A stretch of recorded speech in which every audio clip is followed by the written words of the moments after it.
Magluluto ako ng french fries. Look, oh. Ito po ang naluto ko, french fries. Ito. Yan. Ito po, oh. Yan. Lagay sa french fries. Yan. Pwede kayo magluto pag mayroon kayong patatas. So, meron ding benefits ito ang potato o french fries. Meron siyang benepisyo. Ito guys. So, benefits ng potato, skin care, lower blood pressure, and then easy to digest. Then, treat diarrhea.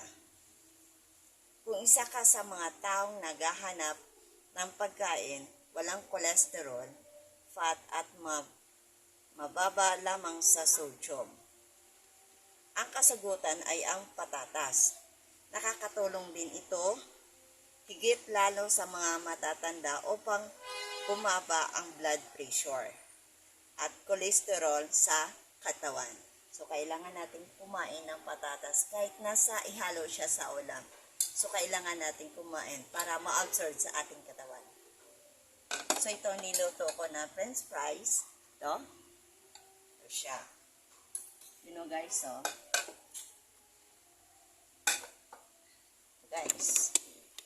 Ito. Yan.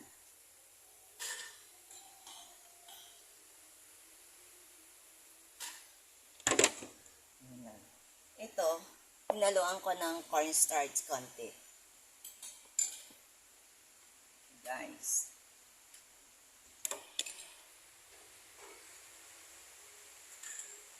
Yan. Tapos yan, ay lalagyan naman ulit yung frying pan. Yan. Yan. So, masarap din ito sa merienda natin. Pwede sa agahan or yung pang alas 3 nga. Yan, merienda. Yan. Depende sa inyo kung umaga ba or sa hapon, mag-merienda kayo ng ganito. Pero meron din ito sa Jollibee or sa McDonald's. Pwede kayo bumili. Tapos ito, ginawa ko lang to. Yan.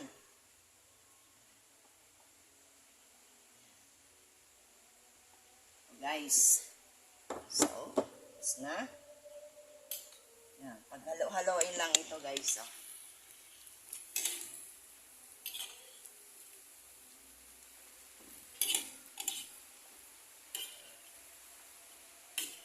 Yan. So, guys.